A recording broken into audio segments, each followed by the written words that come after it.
இப்பொழுதும் ஒன்று கெட்டு போயில்லை. நீர் லேட்டா வந்தா கூட நீர் ஜெபம் பண்ணீர்னா பிதாவான தேவன் செவி கொடுப்பார், உம்முடைய ஜெபத்துக்கு செவி கொடுப்பார். நீர் என்ன சொல்லுகிறீரோ அதை செய்வார் என்று நான் அறிந்திருக்கிறேன் அப்படின்னு சொல்றார்.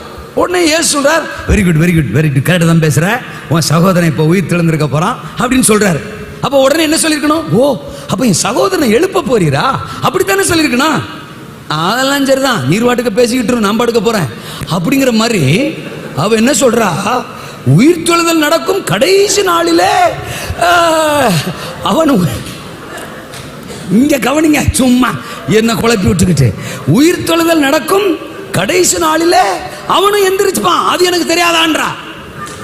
அவரே கொஞ்சம் கன்ஃபியூஸ் ஆகுறா. அல்ல சொல்லுங்க. அப்புறம் திரும்ப சொல்றார், நானே உயிர் தெழுதலும் ஜீவனுமா இருக்கிறேன், என்னை விசுவாசிக்கிறவன் மரித்தாலும் உயிரோடு இருந்து என்னை விசுவாசிக்கிறவன் என்றென்றைக்கும். இதை விசுவாசிக்கிறாயா? அல்ல சொல்லுங்க. உடனே 27 ஆம் ஆண்டவரே, ஆம் ஆண்டவரே, நீர் உலகத்தில் வருகிறவனான தேவகுமாரனாகிய கிறிஸ்து என்று நான் விசுவாசிக்கிறேன்.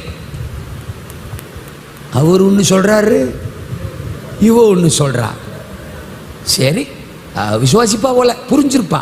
நம்ம இவ்வளவு தூரம் பிரசவம் பண்ணியிருக்கோம், மண்டல ஏறி இருக்காதா இல்லையா?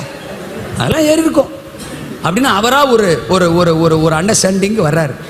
அண்டர்ஸ்டாண்டிங் வந்துட்டு தாங்க 39வது வசனத்துல கல்ல போரட்டுங்கன்றார்.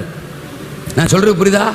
ஆளை பிரசங்கம் பண்ணி ரெடி பண்ணியாச்சு, அவளை கரெக்ட் பண்ணிட்டோம், இப்ப கல்ல புரட்டுங்கடான்னு ஒண்ணு மட்டார்னு குறுக்கு வந்து நிக்கிறா. தோத்திரம், சோ அமைதி. அப்புறம் இவ்வளவு நேரம் என்ன பிரசங்கத்தை கேட்ட நீ? அல்ல சொல்லுங்க. நான் அப்பவே விசுவாசிக்கிறேன்னு கேட்டேன், ஆமாண்ணே, எனக்கே இப்போ டஃப் கொடுக்குற மாதிரி பேசின.